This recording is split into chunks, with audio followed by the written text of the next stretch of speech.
হিন্দু ধর্মে ভগবান শ্রীকৃষ্ণকে নারায়ণের অবতার বলে মনে করা হয়।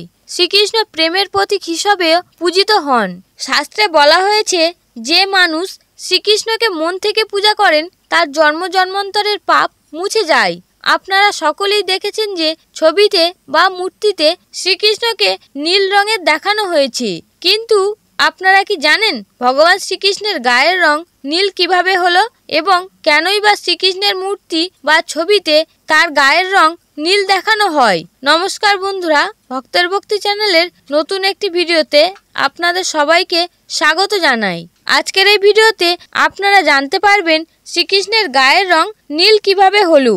তাহলে চলুন বন্ধুরা, ভিডিওটি শুরু করা যাক। পৌরাণিক কাহিনী অনুসারে শ্রীকৃষ্ণের নীল রং প্রাপ্তির পিছনে রয়েছে শ্রী বিষ্ণুর অবতার। শ্রীকৃষ্ণকে ভগবান বিষ্ণুর একটি অবতার মনে করা হয়। ভগবান বিষ্ণু সর্বদা গভীর সমুদ্রে বসবাস করেন। বিষ্ণুজির মহাসাগরে বসবাস করার কারণেই ভগবান বিষ্ণুজির গায়ের রং হয় নীল।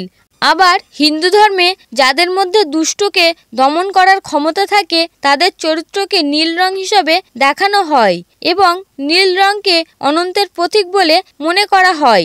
অর্থাৎ এই চরিত্রের অস্তিত্ব কখনো শেষ হবার নয়।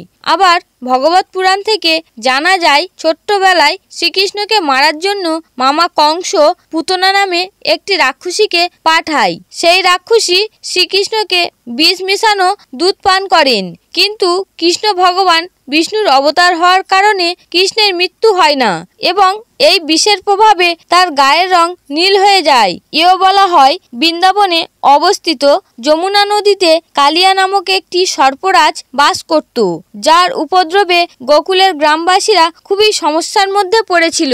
এরপর শ্রীকৃষ্ণ যখন কালিয়া নাগের সঙ্গে যুদ্ধে লিপ্ত হন, তখন যুদ্ধরত অবস্থায় কালিয়া নাগের বিষের প্রকোপে শ্রীকৃষ্ণের গায়ের রং নীল হয়ে যায়। শ্রীমদ্ ভাগবত গীতা অনুসারে ভগবান শ্রীকৃষ্ণের নীল গাত্রবর্ণ শুধু তারাই দেখতে পাবে যারা শ্রীকৃষ্ণের সত্যিকারের ভক্ত।